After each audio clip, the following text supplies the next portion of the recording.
Así Sí, profe. arrancamos. Sí, todo se ve bien. Bárbaro. Con eso no alcanza. Bueno, eh, hoy vamos a ver,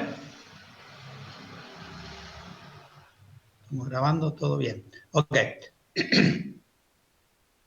Si yo a partir de ahora que voy a dar la clase, no voy a estar mirando el chat y eso. O sea, que si hay alguna cosa importante, háganlo por audio, ¿sí? Antes de arrancar, ¿hay alguna consulta, alguna pregunta que deseen evacuar? Sobre todo la fecha. A ver, de todos modos, le voy a pasar mientras un poquito. Les voy a pasar, algo que pueden ser importantes para ustedes y no las y se han olvidado. Bueno, 8 de octubre, sí. Están quedando pendientes, aparte de esta clase, pendientes 3 clases más. El día 15, el día 29 de octubre. ¿Sí? El día 15 hay que entregar el trabajo grupal. Después de eso, bueno, ahí se terminan las clases teóricas. Este año ustedes ya saben, es todo, incluido el propio coloquio, no sé los finales, tendríamos que ver qué pasa por esos momentos que van a ser diciembre, así que dejemos pendiente el tema finales, pero todo lo demás va a ser todo virtual, o sea que no hay ningún tipo de posibilidad de que se retomen las clases hasta el año que viene. E incluso los finales yo creo que también van a ser virtuales, o sea, no creo que sean esta altura. Yo creo que la universidad va a quedar cerrada hasta el año que viene, va a ser todo virtual, pienso. De todos modos, los finales habrá que verlo. Lo otro, o sea, los parciales que nos quedan pendientes, más el coloquio, virtual. Los parciales y el recuperatorio como lo vienen haciendo hasta ahora, ¿sí? Con el sistema que viene haciendo hasta ahora, en el lab, etcétera. El coloquio va a ser, como los coloquios del semestre anterior, va a ser con cámara, ¿sí? O sea, va a ser un meet donde vamos a estar cara a cara con el estudiante. Así va a ser el coloquio. A ver, parcial, el segundo parcial va a estar el 5 de noviembre, ¿sí? Los recuperatorios van a estar el 12 de noviembre. O sea, fíjense ustedes, es la semana siguiente. Son 3 semanas consecutivas. Y el coloquio va a estar el 19 de noviembre. El coloquio, bueno, como ya dijimos, va a ser igual que en lo presencial, pero va a ser con cámara. O sea, cuando se apague la cámara, tenemos que empezar como que de nuevo, ¿no? O sea, uno necesita ver, en el caso del coloquio en particular, necesita ver al estudiante cada vez que le hace una consulta, una pregunta. Va a ser por grupitos, ¿no? Por grupos de 5 alumnos o 6 alumnos aproximadamente. Van a ser distintos grupos, se evalúan 5 o 6 alumnos, pasamos a otro grupo y así sucesivamente. Así va a ser el coloquio. Parcial y recuperatorio, ya dijimos, va a ser exactamente igual que, que el primer parcial. ¿Qué más?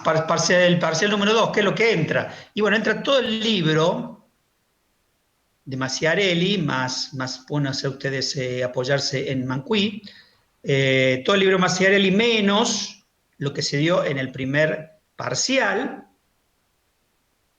menos el último capítulo, que eso no entra.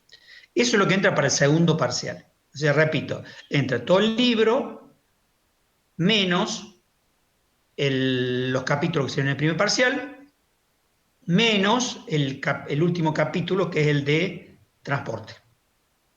¿Qué entró en el primer parcial? Entraron los capítulos del 1 al 5 más el 9. ¿Sí? ¿Quedaron claras las fechas? Bien. ¿Algo sobre cuestiones organizacionales o cuestiones normativas? No estamos tomando asistencia. Ese tema ya está. El resto, igual que siempre, digamos. La normativa es la misma de siempre. Las notas, los redondeos, todas todo lo mismo que costumbre, pero de manera virtual. Yo les voy a mandar este video que estoy grabando ahora. No lo están subiendo el Evo, no sé cómo es el tema. Yo este video, cuando me entre, porque me entre después con posterioridad, yo le voy a hacer un pequeño mail, les doy, el que quiere lo puede volver a ver. Lo voy a dejar ahí en mi drive, lo voy a dejar por un tiempo, pero si les interesa o les importa, sugeriría que yo en algún momento lo voy a borrar, o sea que sugeriría que lo bajen, el que quiera volver a verlo varias veces, o sea, yo lo voy a dejar por un tiempo. Bien, consultas, preguntas, si no, arrancamos con la clase y ya de ahí, medio como que no voy a parar mucho. Voy a ir parando así con temitas para ver si tienen alguna duda, pero si no, arrancamos. Lo que vamos a ver hoy básicamente es, esta clase va a durar aproximadamente 1 hora y media, yo calculo. Sí, dime.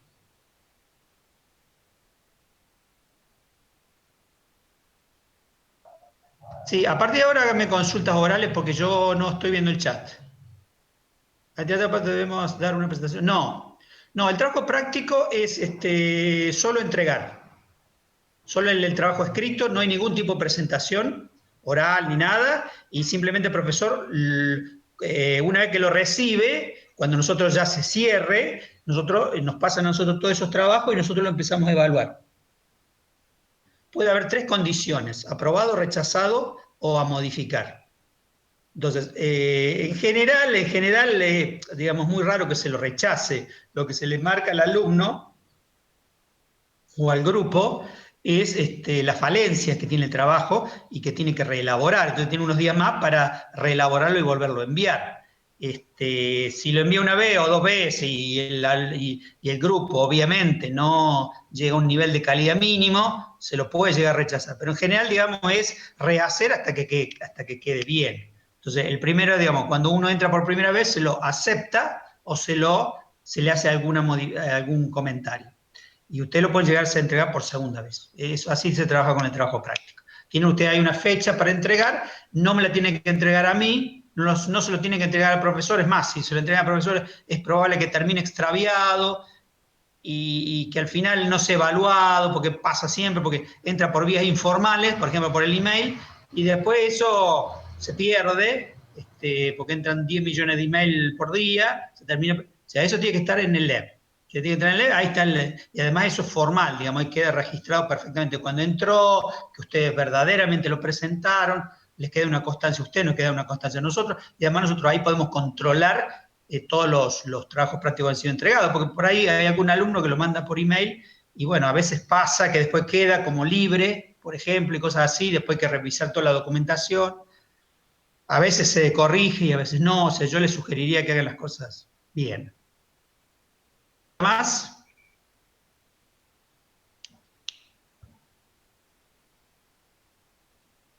Nada más. Bueno, entonces arrancamos. Hoy vamos a ver básicamente un tema importante, que entre todos los parciales sí que les sugiero que lo vean bien, parciales finales y coloquios, que es el tema de... yo ahora voy a apagar la cámara porque en realidad ustedes no sé. Ustedes están viendo mi PowerPoint, ¿no? Sí, profe. Avancemos entonces. Bueno, entonces yo lo dejo así, no lo dejo en pantalla completa porque no sé por qué problema no puedo pasar pantalla si yo lo pongo en pantalla completa, el PowerPoint. O sea que veámoslo así. Si tienen alguna duda me consultan, si no pueden leer algo me consultan porque no sé por qué, pero sí. Bueno, entonces primero vamos a ver, como yo les dije, vamos a ver producto ingreso nacional y después vamos a ver 2 o 3 temas cortitos que están en el día de hoy. Primero que debiéramos decir lo siguiente. Nosotros este circuito ya lo habíamos visto en una de las primeras clases, creo que en la primera clase, que es el circuito económico. Básicamente, ¿esto para qué me sirve a mí? Esto es como ver, digamos, la misma cuestión desde los dos lados del mostrador, por decirlo de una manera sencilla. Nosotros acá podemos ver que, por un lado, lo que nosotros producimos se puede interpretar como producto, Es decir, ¿qué es el producto básicamente? Bueno, ese es el valor agregado en un periodo determinado. Eso lo llamamos producto. ¿Sí? No el valor del producto en sí mismo, porque el valor del producto en sí mismo puede estar compuesto por valores agregados en distintas etapas del tiempo. ¿Sí? Es decir, un auto no se computa el 100% del auto, no necesariamente quiero decir, no necesariamente se computa el 100% del auto. ¿Por qué? Como producto. ¿Por qué? Porque eso puede estar fabricado en distintas etapas, en distintos momentos, y nosotros solamente tomamos como producto un determinado espacio de tiempo. ¿Sí? Es decir, lo que se agrega en un determinado espacio de tiempo. Supongamos un año, o supongamos 3 meses. ¿Sí? Entonces, durante ese año, que es lo que yo llamo producto, o Producto Bruto Interno, Producto Bruto Nacional, etcétera, etcétera, eso que llamamos producto es lo que se ha agregado de valor a una economía durante un periodo determinado. Supongamos, usualmente es un año. Pero el producto también puede ser visto del otro lado del mostrador. Es decir, una cosa del producto es el valor de lo producido en un periodo determinado, pero también podemos verlo al otro lado. Es también el ingreso. Cuando yo produzco algo, genero ingresos. O sea, el 100% del valor agregado de ese producto durante ese periodo es también el ingreso de alguien. O sea, esa plata no se diluye en el aire, por decirlo de alguna manera. Ese valor no se diluye en el aire. Ese valor va a distintas manos. Ese producto va a distintas manos. ¿A qué manos va? Y bueno, va a la mano del trabajador, por ejemplo, va a las manos del empresario, va a las manos del Estado, etc. Es decir, ese producto también puede ser visto como ¿qué? Como ingreso. Por lo tanto, no puede haber producto sin ingreso, no puede haber ingreso sin producto. O sea, ese valor agregado, llamémosle, o sea, no es que, digamos, nosotros se lo regalamos a la naturaleza o se lo damos a los animales. O sea, ese producto va a manos de personas físicas o personas virtuales, o personas entidades, distintos tipos de entidades. Entonces, esto es como ver la cuestión de los dos lados del mostrador. Por lo tanto, ¿por qué, digamos, hago esta introducción? Y bueno, porque nosotros después vamos a querer calcular el producto y lo vamos a calcular, podemos calcular de varias maneras. Una es mirando el producto en sí mismo, yendo a ver el producto, es decir, al valor agregado, y otra es yendo a ver a los ingresos, es decir, vamos a ver cuánto ganan los trabajadores, a ver cuánto se pagó de impuestos, a ver cuánto le quedó de renta al empresario, etcétera, etcétera. ¿Sí? Entonces, por eso nosotros decimos, el producto es uno, pero la forma de calcularlo o de verlo puede ser variada. ¿Sí? Puede ser más directa, si supongamos que quisieran saber el producto de algo, digamos, podríamos ir a la fábrica y contabilizar las heladeras que se han fabricado, y después por cada heladera decimos, bueno, cada heladera vale 10.000 pesos, le cargamos 10.000 pesos. Esa podría ser una forma muy precaria de calcular el producto, pero también podríamos hacerlo de una manera más indirecta. En vez de ir a contar las heladeras, ¿qué iríamos? Iríamos a ver el movimiento de dinero. Decíamos, a ver, ¿cuántos trabajadores tiene? Si 100 trabajadores, ¿cuánto cobra cada uno? Bueno, sumamos los sueldos. Y después, a ver, ¿cuánto ganó el empresario? Ganó tanto. ¿Cuánto le tuvo de costos de insumo? Tanto, etcétera, etcétera. Entonces, de esa manera podríamos calcular el producto a través, digamos, de algún método indirecto. ¿Qué es lo que vamos a ver ahora? Entonces decimos, producto es igual a ingreso. Es decir, lo que se genere de valor va a parar a alguna mano, en pocas palabras. Bien, entonces tenemos para calcular el producto, que ya vamos a ver ahora, que vamos a empezar por lo que sería el Producto Bruto Interno, ya vamos a ver bien qué es lo que significa Producto Bruto Interno, pero por ahora hablemos como producto, que vamos introduciéndonos en el tema, el producto. Y el producto, ya decíamos, es el valor agregado, no es la propiedad, no es la riqueza, ojo con eso. ¿Por qué quiero decir esto? Porque los países pueden tener mucha riqueza, pero tener bajo producto, supongamos, podría ser un ejemplo, ¿no? En general, estas dos cosas no van muy disociadas, pero ¿por qué? ¿Cuál sería la gran diferencia entre lo que sería el patrimonio y el producto? ¿Sí? ¿Para qué diferencia? Cuando nosotros estamos en la empresa, por ejemplo, se hace el balance anual, en algún momento surge lo que sería el patrimonio de la empresa. Bueno, no es eso lo que nosotros estamos calculando acá. ¿Por qué? Porque el patrimonio es, digamos, lo que uno tiene. Digamos, uno puede tener una casa, por ejemplo, uno a título personal, puede tener una casa, puede tener un auto, eso es su patrimonio. pero a título personal eso no es su producto, sino su producto, ¿cuál sería? El de una persona en particular. Y sería lo que ha producido durante el año. Serían los ingresos generados a lo largo del año, que es muy sustancialmente más chica, ese producto sustancialmente más chico, que ¿qué? Y bueno, que el patrimonio, porque uno puede tener a lo mejor una casa, un auto, etcétera, etcétera, pero lo que ha generado como ingreso durante ese año es sustancialmente menor. Entonces, esta es la diferencia que hay entre producto, que es lo generado, el valor agregado, versus lo que sería el patrimonio. Comparemos, por ejemplo, algún caso así, digamos, paradigmático, donde podamos diferenciar claramente entre producto y patrimonio. Pensemos en Grecia, por ejemplo. Grecia tiene un gran capital simbólico y económico, por bueno, su propia historia, ¿no? O sea, los griegos fueron casi fundadores de lo que es la cultura occidental, o una parte importante de la cultura occidental proviene de ellos. Entonces, ellos tienen como un gran patrimonio cultural que en definitiva termina siendo económico porque se transforma en valor económico a través del turismo y demás. Si uno tuviera que ponerle un valor económico al Partenón, llamémosle, sería increíblemente alto. Sin embargo, el producto de los griegos es relativamente bajo. El Producto Bruto Interno de los griegos, de Grecia, es relativamente bajo.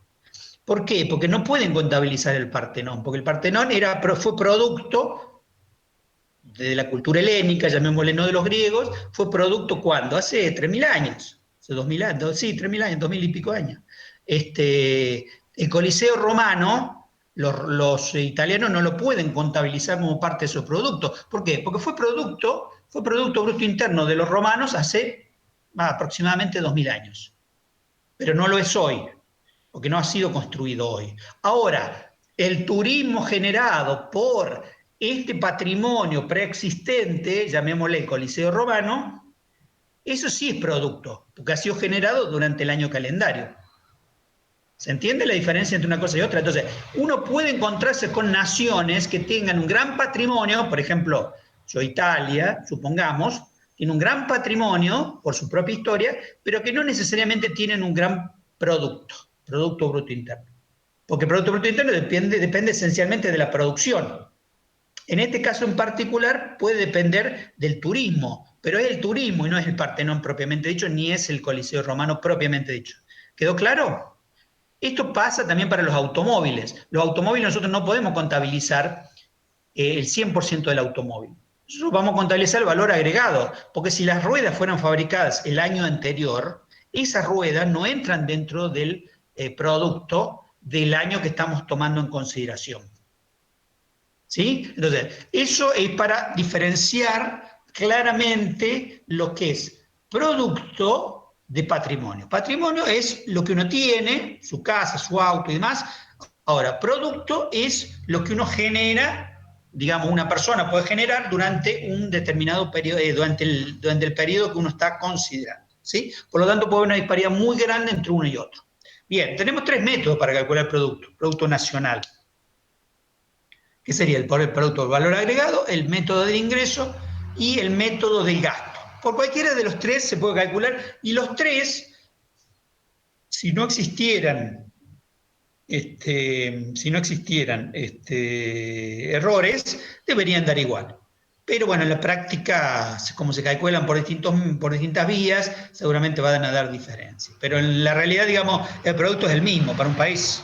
El producto usualmente se calcula en moneda dura, es decir, se calcula originalmente, por ejemplo, en nuestro caso, en pesos, pero se convierten a dólares. Y después son comparables, como todos los productos brutos internos están calculados en dólar más alguna otra moneda, que yo, por ejemplo, los europeos en euro, pero también tienen su transferencia a dólares, los chinos será en yuan o renminbi y su correlato en dólares, o sea, son los productos brutos internos de los países, son comparables, o sea, uno va a tener para un año el Producto Bruto Interno para los distintos países, todas en la misma moneda, ¿no?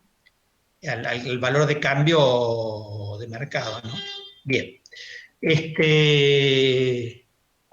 Entonces, vamos al primer caso, que sería el del valor agregado. Este sería como que sería lo más lógico. Uno diría, esto es lo primero que uno diría, o sea, ir a contabilizar las heladeras y después ver cuánto pertenece de esa heladera, cuánto vale, y le restaríamos lo que se ha fabricado el año anterior. Sería como lo más lógico, digamos, ¿no?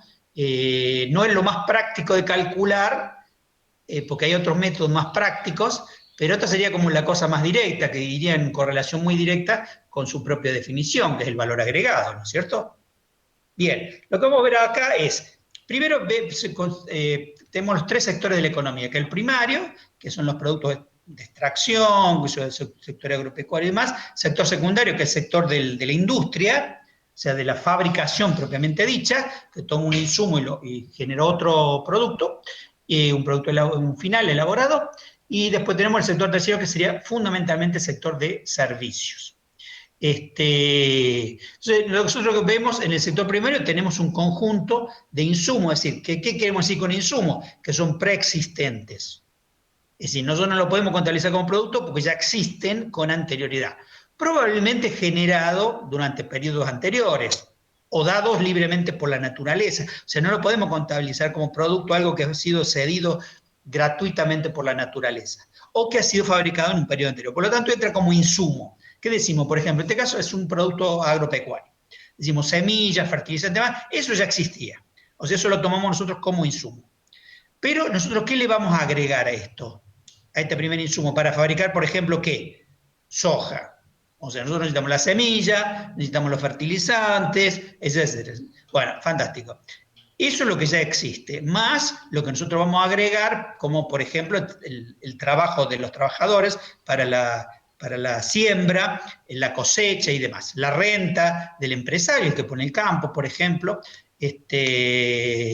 digamos, puede ser el alquiler del campo, supongamos que fuera un campo alquilado, y los beneficios del empresario. Supongamos que el empresario alquila un campo y contrata trabajadores. Él tiene un beneficio por ser el dueño de la empresa o por gestionarla y paga una renta a otra persona, una tercera persona. Entonces, fíjense ustedes, ¿qué es lo que se agrega en este caso en particular? Y se agrega los sueldos, la renta, en este caso sería el alquiler del campo, y los beneficios. ¿Qué me da ese valor agregado? Me da 47. Si nosotros sumamos todo, ¿cuál sería el valor de la soja propiamente dicha? ¿Sí? No serían 47, sería 87. O sea, lo que, por ejemplo, ese podría ser el valor de mercado de la soja que se ha cosechado en ese lugar en particular. 87. Pero el valor agregado no es 87, sino que el valor agregado es 47, que es lo que se agregó en este periodo, porque lo otro ya existía y lo otro probablemente ya ha sido contabilizado como Producto Bruto Interno en periodos anteriores, por ejemplo, las semillas. La semilla probablemente está contabilizada, pero está contabilizada en periodos anteriores. Si no, estaríamos haciendo una doble contabilidad permanentemente. Fíjense ustedes que hay una diferencia sustancial entre los 87 que valdría la soja a precio de mercado, esa cantidad de ese campo en particular a precio de mercado, versus los 47 que es el valor agregado. El sector secundario, el sector terciario tenemos lo mismo, sigue el proceso de transformación. Nosotros acá vemos que el proceso de transformación, fíjense ustedes que lo que antes teníamos como producto, ahora pasa a ser insumo. Fíjense vos, ahora dice la soja, dice 87, que es el precio de mercado. O sea, eso ya ahora entra como insumo. Es decir, ya ahora no tenemos que contabilizarlo nuevamente. Después tenemos, ¿qué le agregamos? Y le agregamos otros elementos, otros insumos, o sea, preexistentes, energía y demás. Y nuevamente ya le agregamos valor agregado, que es lo que no existía con anterioridad, sueldos y salarios, rentas. Sector terciario, lo mismo. Entonces, si nosotros miramos en la columnita, en la fila de abajo, vamos a ver que tenemos como valor agregado, la sumatoria total es 47, 44 y 45. Si sumamos estos tres, me va a dar que al final el producto, para ese caso en particular, me daría 136. 136. Si ustedes se fijan y comparan eso versus la sumatoria de la última columna que dice abajo producción, va a ver que la diferencia es sustancial entre un valor y otro. ¿Por qué? Bueno, por dos motivos. Uno, porque nosotros estamos incorporando en el valor de producción, ¿qué? Los insumos, que son de periodos anteriores. Y además estamos incorporando doble o triple contabilidad. como por ejemplo el caso de la semilla. En el caso de la semilla, que al principio figuraba con 20, se va contabilizando varias veces. Ustedes ven ahí que figura como semilla, después figura como soja y después figura como aceite. Eso, en estos casos, esa semilla ha sido contabilizada 3 veces, de distintas maneras, ¿no? Pero ha sido contabilizada 3 veces. Entonces, por eso el producción me da ese valor y el producto me da otro. O sea, el valor de producción es 1 y el valor de producto es otro sustancialmente distinto. ¿Por qué? Porque el valor de producto básicamente es lo que yo he agregado de valor y nada más, lo que está contabilizado en esos 3 ítems. Entonces, esto es lo que sería valor agregado. Si nosotros lo queremos ver desde el punto de vista de los ingresos, ahora lo tenemos que ver. Esto, piensen que estos valores pueden ser obtenidos no necesariamente de esta manera, como está acá en el gráfico, sino que puede haber sido obtenido de una manera muy distinta. ¿Sí? Por eso acá en el ejemplito parece ser más o menos lo mismo, pero no lo es. Porque acá lo que nosotros estamos yendo a ver es el valor agregado. Podemos no tener la discriminación que tenemos acá, en este ejemplo, pero lo mismo va a ser valor agregado. Entonces, lo aclaro eso porque parece que fuera el mismo método, pero no lo es. En el método del ingreso lo que nosotros nos vamos a concentrar es ¿qué, básicamente? Es en el ingreso. Es el ingreso que cada factor de producción está recibiendo. En este caso, ¿cuáles son los 3 factores que nosotros estamos contabilizando? Bueno, el trabajo, el capital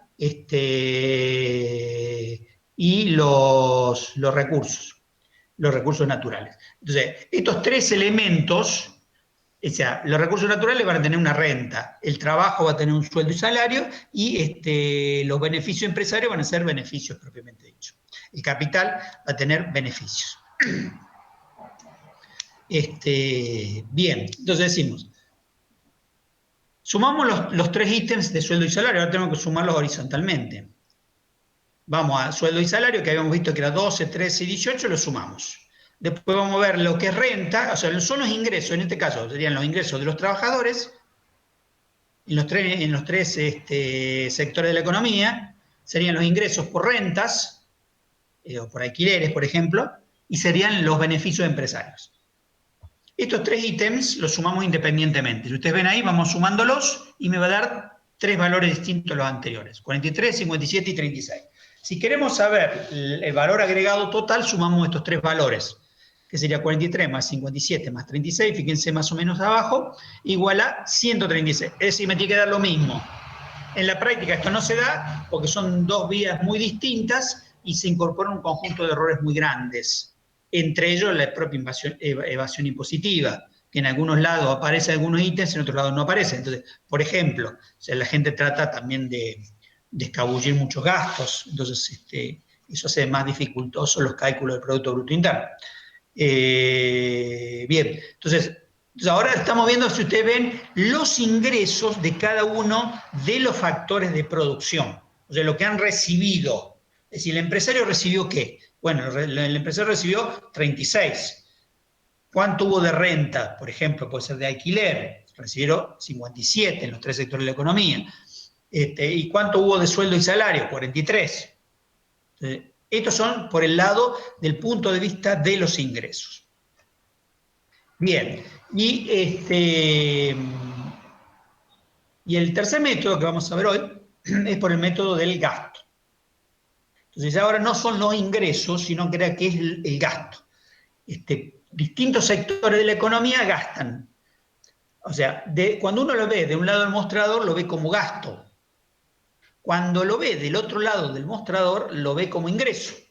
Y habíamos dicho que el ingreso era igual al producto, con lo cual el gasto termina siendo, si lo hacemos bien el cálculo, termina siendo también el producto. ¿Por qué? Porque es el ingreso que alguien ha recibido. Si bien yo lo veo desde el punto de vista del que lo gastó, cuando yo compro una heladera, yo puedo ser el que compre la heladera, entonces para mí va a ser un gasto. Entonces salió esos 10.000 pesos. Pero para el vendedor va a ser un ingreso, y también son 10.000 pesos. Por lo tanto, el gasto es igual al ingreso. Mi gasto es igual a ¿qué? Al ingreso de lo que están comercializando las heladeras.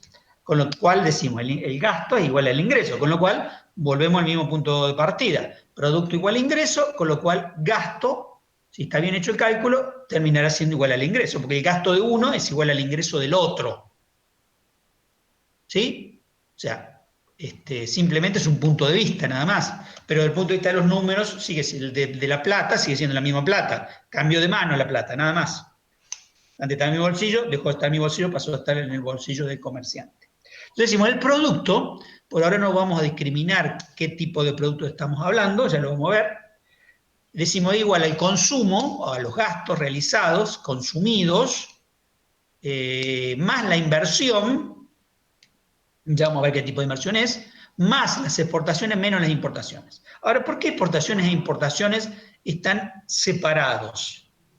Bueno, básicamente porque cuando nosotros decimos consumimos, tanto las exportaciones como las importaciones quedan un poco separadas de lo que es el consumo. Porque, por ejemplo, supongamos, cuando nosotros generamos una exportación, estamos generando un producto. O sea, exportación igual a un producto. ¿Por qué? Porque produjimos algo, generamos un ingreso, por lo tanto, ¿es producto? Sí.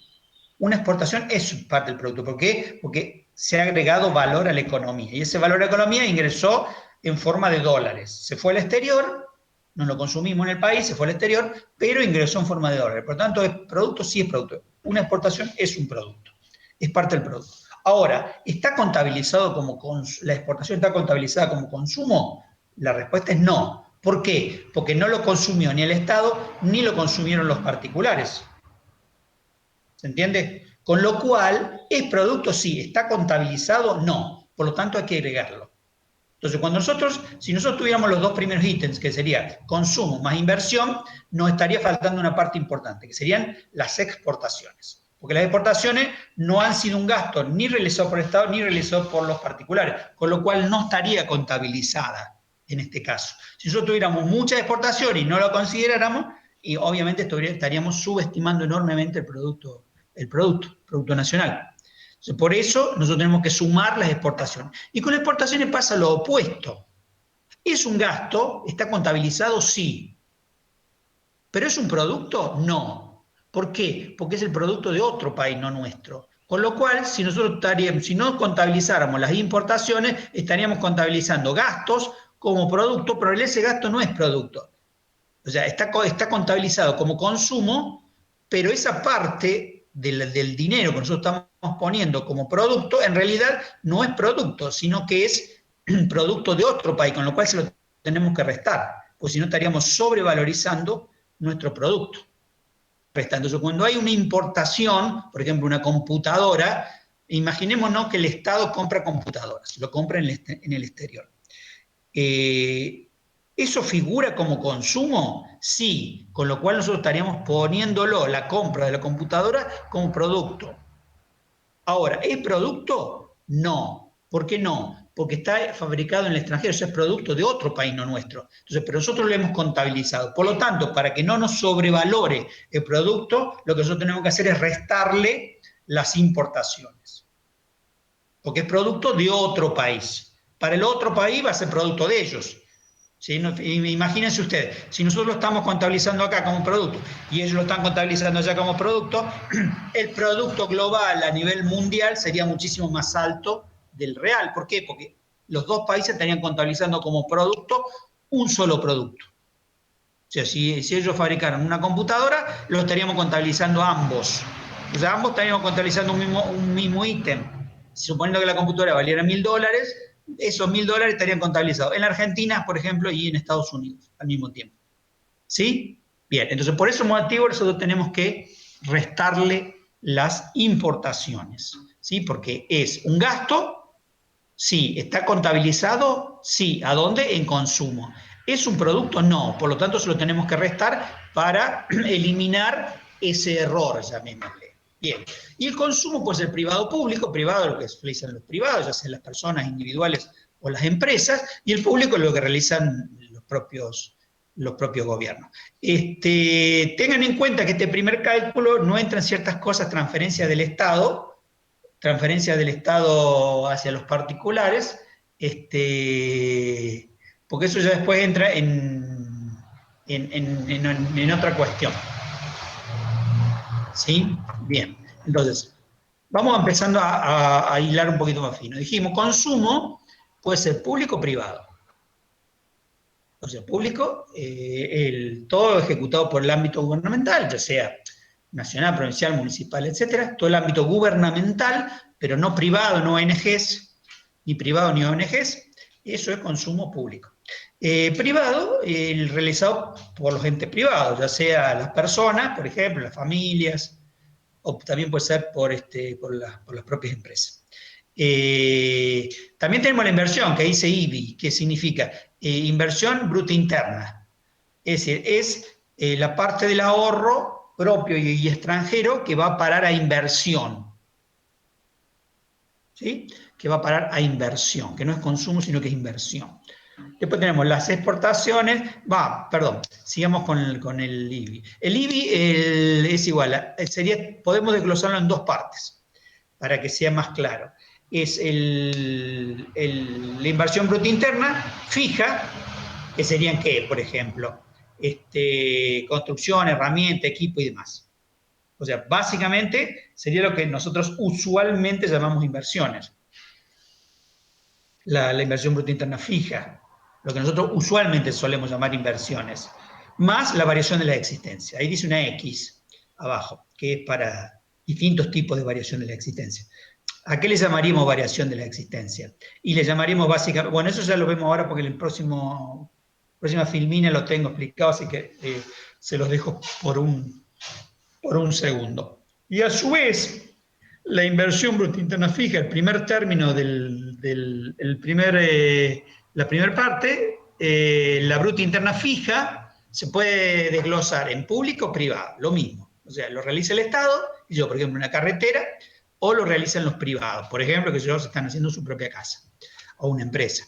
¿Sí? Veamos la variación de la existencia, que es lo que a mí me interesa. Fíjense ustedes allí, tienen desglosado un poco lo que es el IBI, que fíjense ustedes, la inversión bruta interna fija puede ser privado o pública. Lo privado, por ejemplo, puede ser construcción, herramienta, equipo, etc. Lo público, todo lo que tenga que ver con lo público, o sea, que hace un tiempo atrás se construyeron muchas escuelas, bueno, eso es una inversión pública.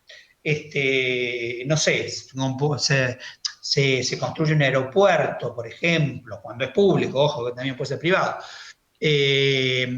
También, escuela, carretera, todo lo que es usualmente público, construcción, inversión pública, se construye un ministerio. Hace poquito se construyó un ministerio ahí en la zona de la villa, creo que 11-14, algo así, en la ciudad de Buenos Aires. Bueno, eso es una inversión pública. Cuando se hay refacciones, se mejora, cuando se compran computadoras para los ministerios, o cuando se compran computadoras para distribuir a las escuelas, todo eso es inversión pública. En algunos casos inversión pública, en otro caso es gasto público. Depende, siempre el gasto y la inversión son siempre discutibles, que hasta dónde es inversión, qué sé yo, por ejemplo, qué sé yo, a nivel educativo se contabilizan las cosas como gastos, pero hay gente que dice, no, pero eso no es un gasto, es una inversión. O sea, siempre está este debate, pero básicamente la inversión es lo que gasta el Estado en determinados rubros particulares. También puede ser considerado en muchísimos casos como gasto, propiamente dicho.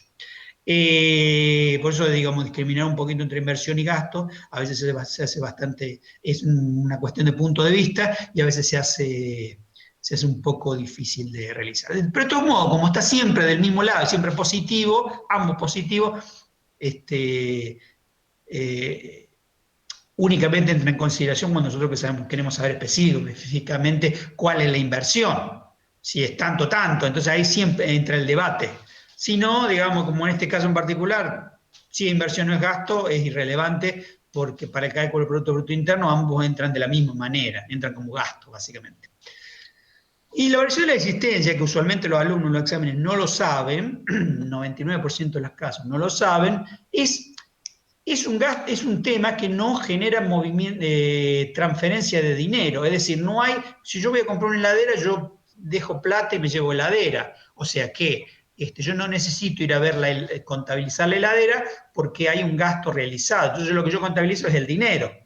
¿Sí? Entonces yo ya sé que es una transacción económica siguiendo la ruta del dinero, como dicen los abogados, siguiendo la ruta del dinero. No necesito ir siguiendo la ruta de la heladera, sigo la ruta del dinero, no hay problema. Ahora, en la variación de las existencias hay un problema, y es que no ha habido ningún tipo de transferencia de dinero porque hace un movimiento interno dentro de la fábrica. O sea, ha habido, digamos, el análisis sería el siguiente. Cuando un producto está semi-elaborado y pasa a estar elaborado, ¿hay producto? Sí, porque ha habido un agregado de valor que no ha sido, por ejemplo, puede ser un auto que tiene está desarmado en sus piezas componentes, por ejemplo, qué sé yo, el chasis y las ruedas, un chasis por un lado, las ruedas por el otro. Cuando el auto está terminado, pero no vendido, está en la fábrica aún, por ejemplo, ha pasado de ser semi-elaborado o en elaboración a ser elaborado o terminado. Pero no se ha vendido, con lo cual no hay ningún tipo de transacción económica. Simplemente ha habido un cambio de estado interno dentro de la fábrica, es un agregado de valor, sí. ¿Ha habido transacción económica? No. Entonces la pregunta es, ¿figura en algún lado de la ecuación que hemos venido viendo hasta ahora? Y la respuesta es no, porque no ha habido ningún tipo de transferencia de dinero. Pero sí, pero es parte del producto. La respuesta es sí. ¿Por qué? Porque ha habido agregado de valor. ¿Sí? Ha pasado a ser un auto desarmado a un auto armado.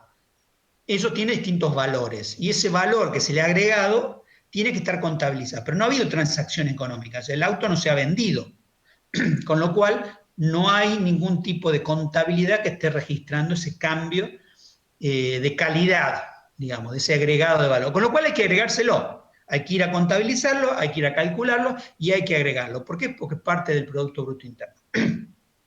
Entonces, cada vez que un producto cambie de estado de materia prima a producto en elaboración y de producto en elaboración a producto final, ¿sí?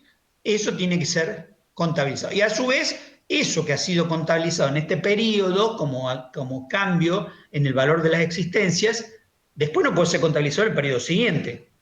Con lo cual el auto, cuando se venda, no necesariamente se tiene que computar el 100% del auto, sino que se computa solamente lo nuevo que se le ha agregado en el periodo en consideración. Por ejemplo, podría ser solamente, si el año fue fabricado, supongamos noviembre, pero vendido en enero, lo único que entraría como valor agregado en ese caso en particular sería que probablemente el beneficio empresario, porque todo lo demás ya está contabilizado como Producto Bruto Interno del periodo anterior, ¿sí? Entonces, eso es variación de la existencia. Y las exportaciones, a ver, ¿qué más? Sí, la exportación y las importaciones ya dijimos, hay que agregar las exportaciones y restarle las importaciones por el motivo que ya expresamos. Con lo cual, la fórmula final, si ustedes ven en la última línea, verán que es igual, el Producto Bruto Interno va a ser igual a ¿qué? Al consumo público y privado, más las inversiones fijas, digamos lo que nosotros llamamos usualmente inversiones, más la variación de la existencia, que ya se lo expliqué, más, porque digamos, lo agregamos porque no está contabilizado por una transacción económica, con lo cual hay que agregarlo para que no quede fuera, más las exportaciones menos las importaciones. Esta sería como la fórmula un poquito más general, ¿sí? Bien. Y ahora vamos a ver a qué le llamamos el producto. Nosotros partiríamos del Producto Bruto Interno. Pero el Producto Bruto Interno, fíjense ustedes, acá ya empieza a figurar esta primera fórmula como Producto Bruto Interno. ¿Sí? Es decir, es el producto, la palabra bruto tiene un significado y la palabra interno tiene otro significado, que ya lo vamos a ver ahora. Entonces, esta primera formulita, nosotros lo que calculamos en realidad es el Producto Bruto Interno. Ahora dejamos de llamarle producto y empezamos a llamarle más técnicamente Producto Bruto Interno. ¿Sí? Ya vamos a ver por qué se llama de esta manera. Y le diríamos que este Producto Bruto Interno, si bien ahí no está señalado, sería a precio de mercado. Entonces decimos, esto que acabamos de calcular es el Producto Bruto Interno a precio de mercado. Bien, ¿qué es el precio de mercado? Bueno, básicamente el precio de mercado es el precio de góndola. Es el producto medido a precio de góndola, llamémosle. ¿Sí? El precio de venta de comerciante. Ese precio de venta o precio de mercado puede ser, digamos, pero a la economía le puede interesar saber desglosar las cosas de una manera distinta. Por ejemplo, me puede interesar a mí saber cuál es el costo de los factores. ¿Por qué? porque hay una diferencia grande entre lo que es precio de mercado y costo de factor. El precio de mercado es el, llamémosle, precio de góndola. El costo de factores no es el costo de producción. Es un error dicho por muchos de los alumnos en los exámenes, porque toman la palabra, tal vez el nombre no sea el más adecuado, pero los alumnos lo toman como costo de factores, el costo de producción, y no es así. El costo de factores es el precio que establece el productor. Digamos, sería también el precio de góndola, llamémosle, sería el precio de góndola sin los impuestos que uno le paga al final. O sea, por ejemplo, sin el IVA. Entonces, cuando va a comprar una lata de tomate, uno tiene dos grandes componentes. Uno va a un supermercado, pasa por la caja registradora y le dicen, por ejemplo, 10 pesos. Esos 10 pesos tienen dos grandes componentes. Un componente que es el valor que recibe el comerciante, en este caso el supermercadista, supongamos que fueran 8 pesos. Y tiene 2 pesos que van a parar al Estado. Entonces, cuando uno compra un producto de 10 pesos, 8 pesos van al comerciante, digamos, al supermercadista, y 2 pesos van a parar al Estado. Esos 10 pesos es el valor del precio de mercado. Los 8 pesos son el costo de factores.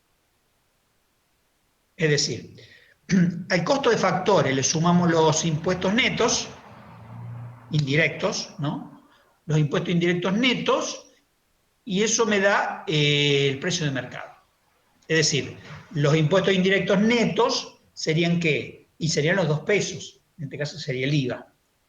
Yo digo neto porque tenemos que contabilizar dos cosas. Tenemos que contabilizar los impuestos indirectos y a su vez las transferencias de subsidio del Estado. Fíjense que los impuestos indirectos y los subsidios son como dos impuestos, pero de signos invertidos. ¿Qué quiere decir esto? Y bueno, que ambos se comportan como un impuesto, es decir, hay una transferencia de dinero sin ninguna contraprestación, al menos inmediata, una para solventar los gastos del Estado, que serían los impuestos indirectos propiamente dicho, y los subsidios, que es, digamos, es como el negativo de los impuestos, va en sentido inverso. Va del Estado al particular, pero también sin recibir una contraprestación concreta. Es decir, no es un gasto. O sea, no es que el Estado lo haga por ejemplo, el Estado ha contratado un servicio. Cuando uno contrata un servicio, entrega dinero, recibe servicio. Cuando uno compra un televisor, entrega dinero, recibe televisor. Cuando uno compra un pasaje de avión, recibe un servicio, transporte, y entrega dinero. En este caso en particular, el Estado entrega dinero, pero no recibe nada a cambio. Eso, por ejemplo, las becas, los programas sociales, etcétera, etcétera. Los programas para jefes de hogares, los subsidios a las empresas particulares. Todo eso son transferencias de dinero desde el Estado a los particulares o a las empresas. Esto, como no tiene contraprestación, si la empresa no le brinda un servicio al Estado por su subsidio, esto se considera subsidio. Y trabaja de forma invertida al impuesto. Por eso son los impuestos indirectos netos. ¿Sí? Entonces, esta sería la diferencia que hay entre precio de mercado y costo de factor. Vemos qué es la diferencia ahora entre el bruto y el neto. Dijimos, producto bruto interno. Vemos cuál es la diferencia entre el bruto y el neto. El producto bruto, nosotros cuando habíamos visto capital, esto se refiere al capital. Capital en este caso de una nación, no de un periodo determinado. Nosotros habíamos visto que el capital, al final de un periodo, vemos la formulita primera, el capital al final de un periodo era igual al capital al principio de ese periodo, o al final del periodo anterior, como quieran, el capital al principio del periodo, el día 1 o el día 0, más la inversión bruta, la inversión que se ha realizado durante el periodo, ¿sí? Durante el periodo, la inversión que se ha realizado durante todo ese periodo, por ejemplo, de un año, desde el día 0 al día 365, menos la depreciación de ese capital que se ha producido en esos 365 días, durante todo ese periodo. Entonces, esto es lo que habíamos dicho nosotros, que era el capital al final del periodo. Si nosotros queríamos que ese capital creciera, ya lo habíamos dicho, que la inversión debía superar a la depreciación para el periodo. Entonces, si nosotros permanentemente invertimos más de lo correspondiente a la depreciación del capital, siempre vamos a tener que el capital va creciendo y si ocurre lo opuesto, el capital va decreciendo en el tiempo. Nosotros hemos visto en la Argentina en muchos periodos de crecimiento de capital, digámosle nacional, por deterioro, por ejemplo, de las rutas. O sea, las rutas no se le hacía mantenimiento, en un momento determinado valían, supongamos, 1.000 millones de dólares, y después de 5 años, 10 años, ya no valen 1.000 millones de dólares porque están destruidas, valen, no sé, 300 millones de dólares. Entonces ha habido una destrucción del capital. Como esa ruta no se reparan, el capital va perdiendo valor. Si nosotros quisiéramos que esa ruta mantuviera su valor, digamos, los 1.000 millones de dólares, o incluso lo incrementara, ¿qué deberíamos? Todos los años invertir en esas rutas una determinada cantidad de dinero. ¿Qué cantidad de dinero? Bueno, igual o superior a lo deteriorado por el capital.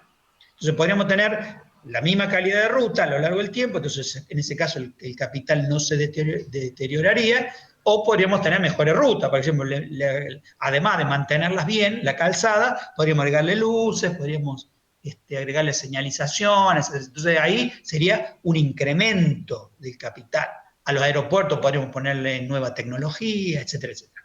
Entonces eso sería incremento del capital, de un periodo a otro. Entonces decimos, el neto del capital va a ser igual al bruto, o sea, de la inversión bruta durante el periodo, menos las depreciaciones.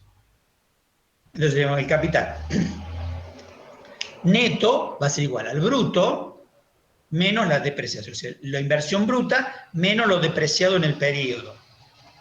Entonces ahí tenemos la relación que hay entre el neto, el bruto y las depreciaciones. Entonces, cuando nosotros veamos la terminología como Producto Bruto Interno, ya sabemos que el bruto no estamos contabilizando las depreciaciones, estamos considerando solamente la inversión. Si nosotros queremos contabilizar las depreciaciones, ya ahí entra como producto neto, ya no bruto. Bien, y finalmente está el tema con las remesas, que me da la diferencia entre lo que llamamos nacional y lo llamamos interno. ¿Qué es lo que llamamos interno? Y bueno, básicamente lo que se ha producido hacia el interior de las fronteras de un país, por los habitantes de ese país, por la gente que está viviendo no los habitantes, sino por la gente que está viviendo en el país, que pueden ser los locales y también pueden ser los extranjeros. Entonces, ese producto interno es todo lo producido por la gente que está hacia el interior de la gente y las empresas que está hacia el interior de las fronteras. A eso le llamamos interno. A este valor interno, por ejemplo, el Producto Bruto Interno, fíjese usted, ahí está la terminología interno, a este valor interno, nosotros tenemos que sumarle el saldo de remesas, o sumar y restar las remesas. El saldo de remesa puede ser positivo o puede ser negativo. En general es negativo en los países desarrollados y es positivo en los países subdesarrollados. Esto significa que se suma al producto. ¿Por qué se suma? ¿Qué son las remesas? Bueno, las remesas es el dinero que envían. En general es dinero del extranjero que va a parar a tu propio país. Básicamente esa sería la definición de remesas. ¿Quiénes emiten remesas? Y básicamente los trabajadores que viven en extranjero se le envían a sus propias familias. ¿Sí? Esto es remesa, no tiene nada que ver con las exportaciones ni con las importaciones. Entonces tengan cuidado con eso, porque en general es el error más común, es mezclar remesas con exportaciones e importaciones, no tienen nada que ver. ¿Cuál es la diferencia entre remesas y exportaciones o importaciones? Es que cuando hay una exportación y una importación, hay un intercambio entre un producto que va de un país a otro y una cantidad de dinero que va en el sentido inverso. Eso sería una exportación o una importación. ¿Y qué pasa con las remesas? Con las remesas solamente hay un giro de dinero. ¿Sí? No hay un producto o un servicio brindado por ese motivo. Es decir, el trabajador que vive, trabajador, por ejemplo, uruguayo, que vive en la Argentina, trabaja en la Argentina y le manda dinero a su familia en Uruguay o en Bolivia, por ejemplo, ¿qué es lo que ocurre? Bueno, en ese caso, eso es una remesa, pero ese dinero va a parar al Uruguay, por ejemplo, pero no a cambio de un servicio. O sea, los uruguayos no están generando un servicio, simplemente están enviando el dinero. Entonces, por lo tanto, los países desarrollados suelen tener muchos trabajadores extranjeros, con lo cual suelen tener remesas negativas. Y los países subdesarrollados, por ejemplo, Centroamérica, suelen tener remesas muy fuertemente positivas porque tienen muchos trabajadores viviendo en el extranjero, enviando dinero a sus propias familias. ¿A cuenta de qué? A cuenta de nada. ¿Sí? A cuenta, desde el punto de vista económico, a cuenta de nada. Es dinero que ellos han generado en el exterior que tiene que sustraerse del producto, porque en realidad eso no va a entrar dentro de lo que es el circuito económico de ese país, sino que va a entrar dentro del circuito económico de otro país, en este caso el país receptor, porque ese dinero va a entrar al país receptor y va a generar gastos, consumos, que no van a ser generados en el país de origen. Por eso las remesas también son importantes. Y son muy importantes en determinados países. Por ejemplo, en países centroamericanos es a veces casi un tercio o la mitad de su producto, en algunos países, casi un tercio o la mitad de su Producto Bruto Interno. ¿Por qué? Y bueno, porque un millón de trabajadores en un país donde viven 4 millones de personas y hay 1 millón de trabajadores en el extranjero, está claro que la principal fuente de ingresos de ese país son las remesas y no lo que verdaderamente producen dentro de la frontera del país. Entonces, entonces decimos, lo interno se lo produció al interior de un país, más o menos el saldo de remesas. Las remesas son positivas o negativas en función de que entren al país o salgan del país. Si entran al país, si el dinero entra, fíjense, tengan cuidado con la fórmula esta. Porque si el dinero, así como está puesto en la fórmula, yo se lo puse en un círculo rojo, porque tienen que tener mucho cuidado con el signo. Si, como está puesto en esa fórmula así, en esta manera en particular, si el dinero ingresa, es decir, si el trabajador está en extranjero y envía dinero a su familia, por ejemplo acá, esa remesa es positiva, o sea, ingresa y aumenta el producto. Lo aumenta, o sea, hay más dinero en el país para ser gastado, por lo tanto hay mayor producto. Ese dinero va a ser gastado en bienes y servicios. Si el dinero sale, sí, es decir, si la remesa es en sentido inverso, sale de acá y va para el extranjero, ese caso se contabiliza negativamente. Un saldo de remesa, y por lo tanto estos dos componentes, la totalidad de estos componentes se suman y se restan y va a dar un saldo.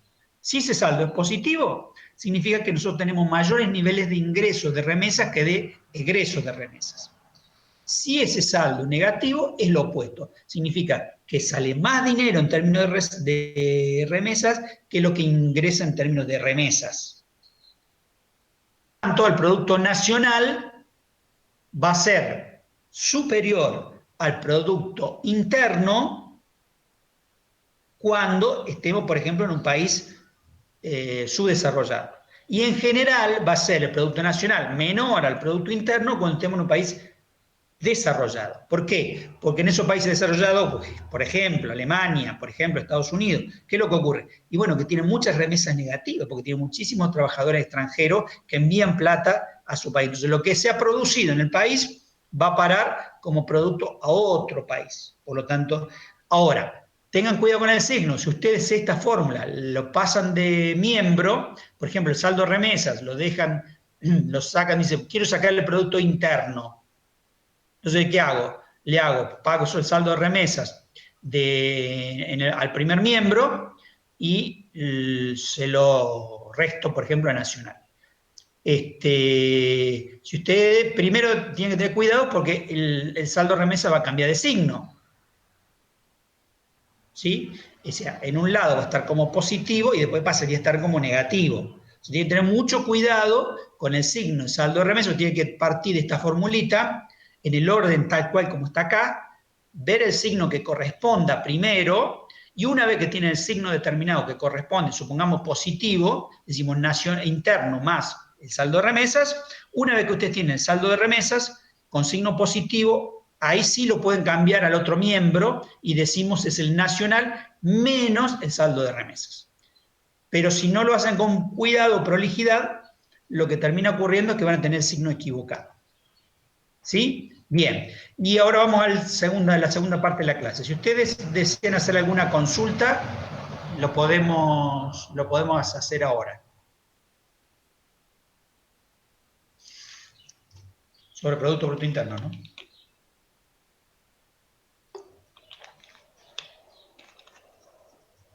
Bueno, veo que no hay ningún tipo de preguntas.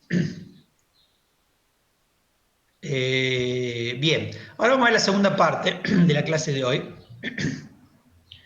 Y yo me voy a tomar unos 20, 25 minutos más, que es, vemos un poquito de algunos temitas, varios temitas que son importantes que ustedes manejen. Vamos a ver eso, inflación y desempleo y otras cositas más.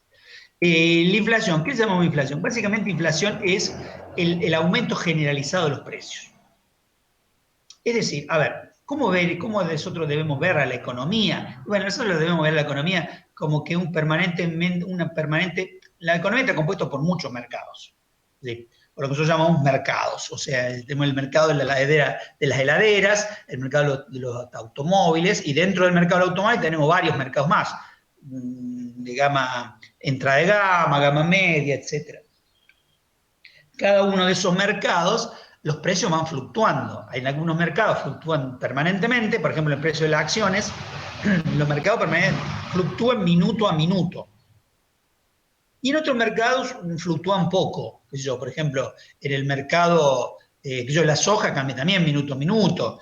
En otros mercados cambian más lentamente, el precio de las heladeras. O sea, si no hay inflación, es probable que uno vaya a comprar una heladera hoy y que dentro de un año y medio la heladera siga valiendo exactamente el mismo precio. ¿Sí? Entonces, eso es lo que ocurre en un mercado en particular, no es inflación. Es acomodamiento de precios, como ustedes lo quieran llamar, o movimientos propios de los mercados. La inflación, todos los mercados mueven sus precios, o sea, las acciones mueven sus precios, las hojas mueven sus precios, etcétera, etcétera. Lo que nosotros llamamos inflación es el movimiento generalizado de los precios, cuando todos los precios se mueven.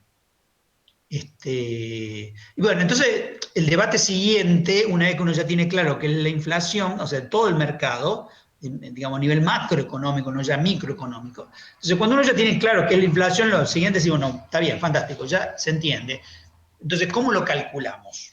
Bueno, lo calculamos nosotros lo que llamamos números índices, que sería una relación entre un valor base de los precios de una sumatoria de precios que nosotros tomaríamos como referencia, ahí figura T0, respecto del precio que van a tener en un momento determinado, por ejemplo, en un momento T1. Entonces nosotros de esa manera podemos calcular lo que son números índices, que sería la variación. Números índice no es un índice de precios.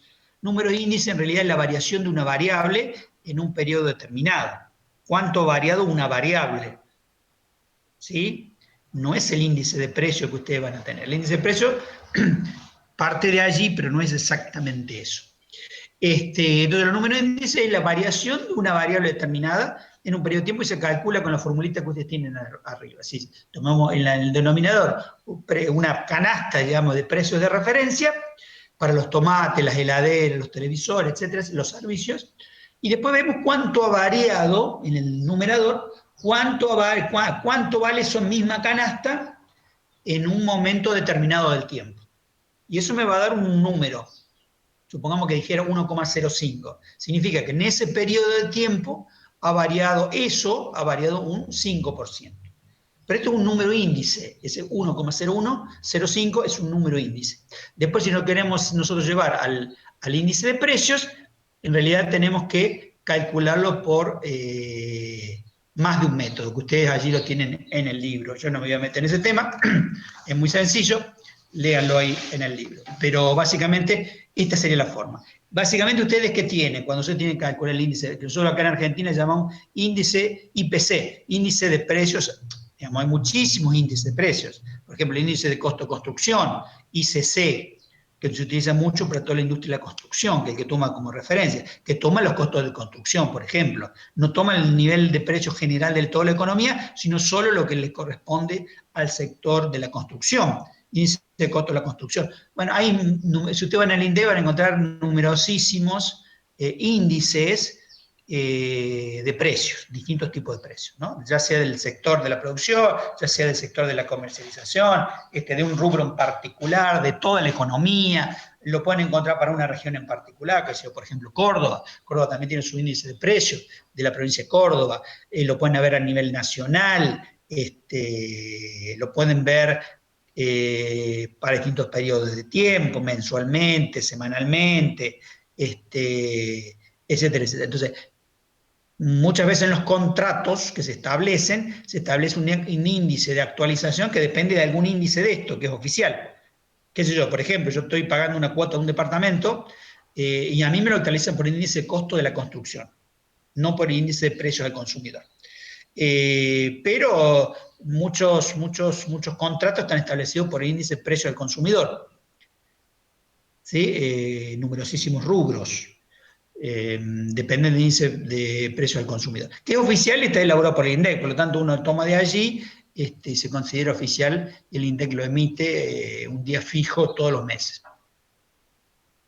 Y también y también tiene aproximaciones, creo que semanales, donde hay un número que es aproximado, que es una muestra un poco más chica, donde ellos más o menos calculan aproximadamente cuál ha sido la inflación durante esa semana, y después dan una definitiva al final del mes y demás. Así más o menos funciona. Y eso funciona como una canasta de productos.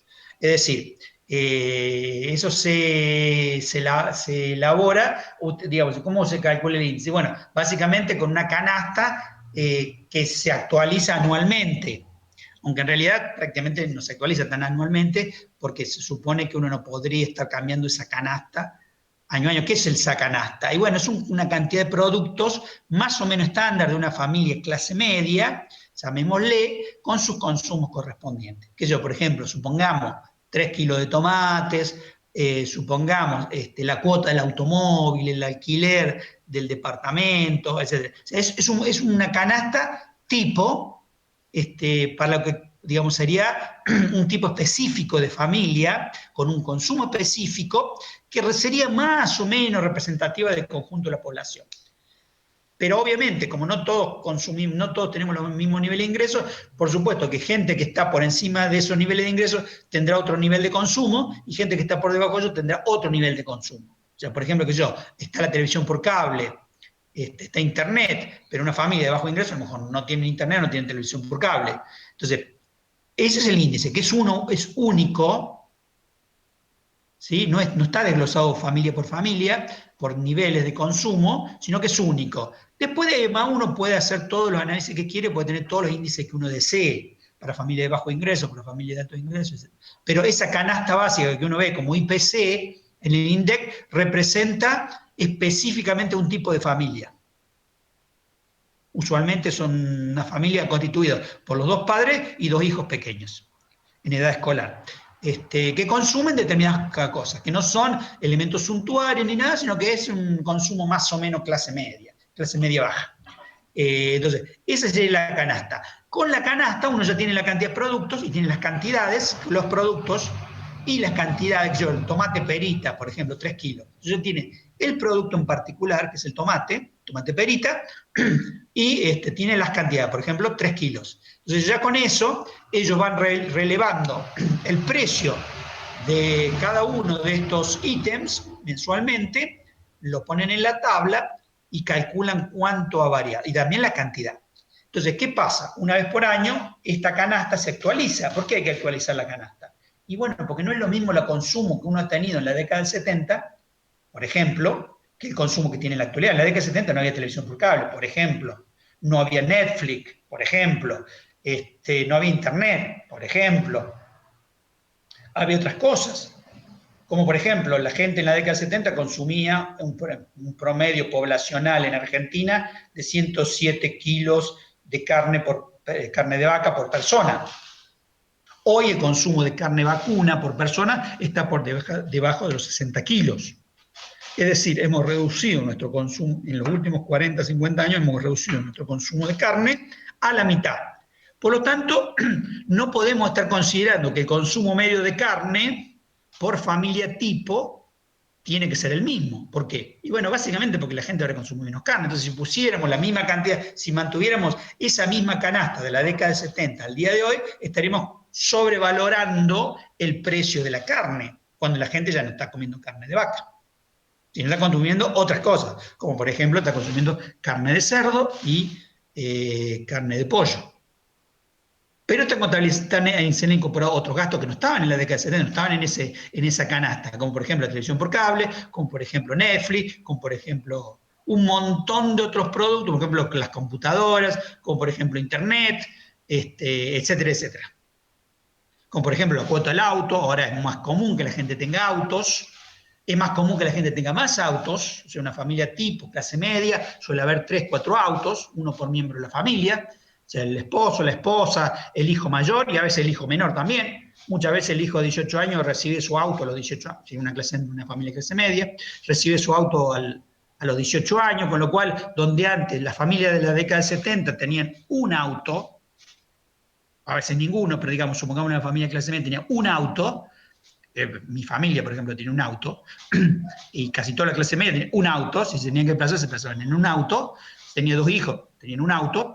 La esposa no tenía auto, era el marido que iba a venir a su trabajo y la esposa no tenía auto.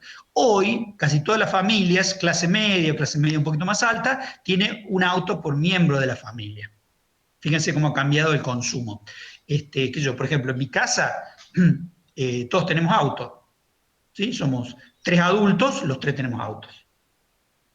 Y mi hermano, que vive en otra casa, lo mismo. Son 2 adultos, 2 autos. Ya fíjense, 5 adultos, 5 autos. Clase media, digamos. Ya fíjense, y eso seguramente les pasa a ustedes en su familia. Ustedes van a ver que en su casa es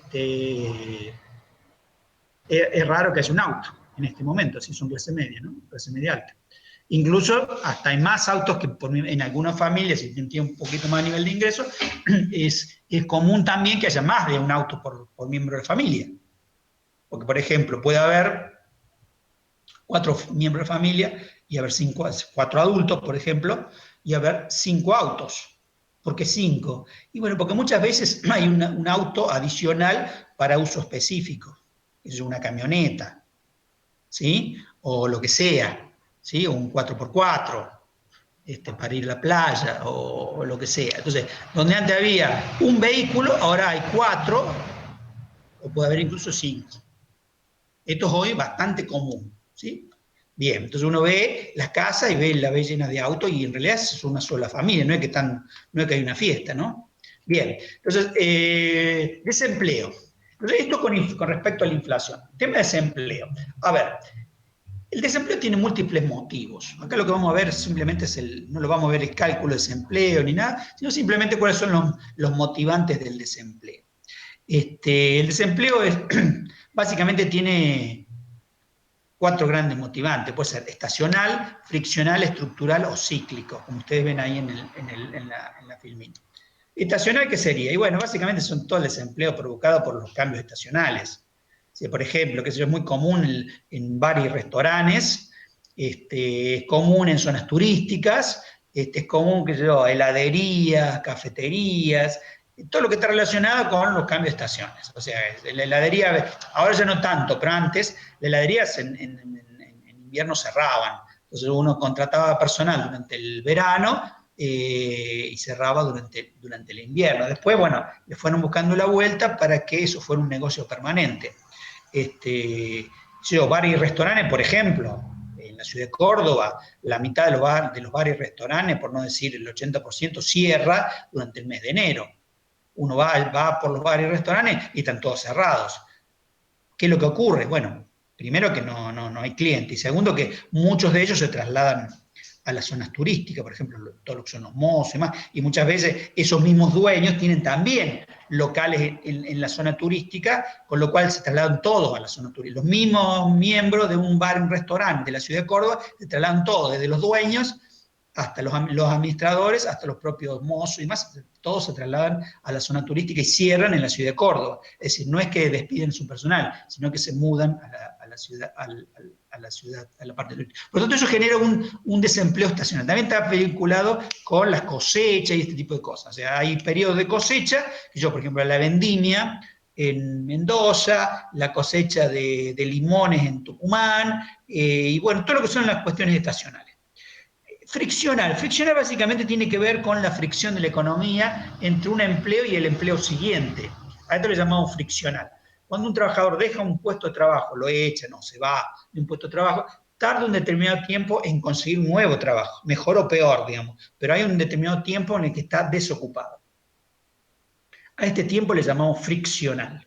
Y esa fricción depende de acuerdo a la economía y de acuerdo al país. Por ejemplo, acá es muy común que un trabajador esté meses sin trabajar, después de perder su trabajo, Pero hay otra economía donde uno deja de trabajar y a los 15 días está trabajando nuevamente. Por ejemplo, en Estados Unidos, el desempleo friccional, la fricción, llamémosle ese periodo de tiempo, es muy bajo. Puede llegar a ser 15 días, incluso menos.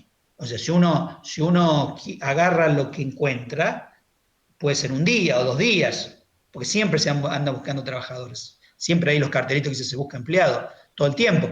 Pero si a lo mejor uno quiere una cosa muy específica, muy en lo suyo, a lo mejor le puede llevar un mes, 15 días, un mes. Por ejemplo, un ingeniero quiere trabajar en su rubro específico, a lo mejor no lo puede hacer en 5 días, 10 días, pero a lo mejor en un mes sí lo puede hacer. Eso le llamó friccional. O sea, cuando uno deja un trabajo y empieza a trabajar en otro lugar.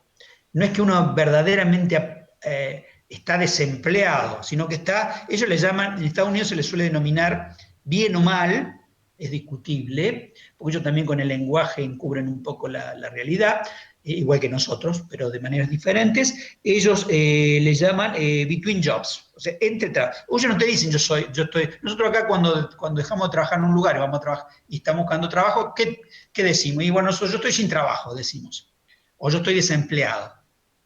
Pero ellos no te van a decir nunca que están desempleados.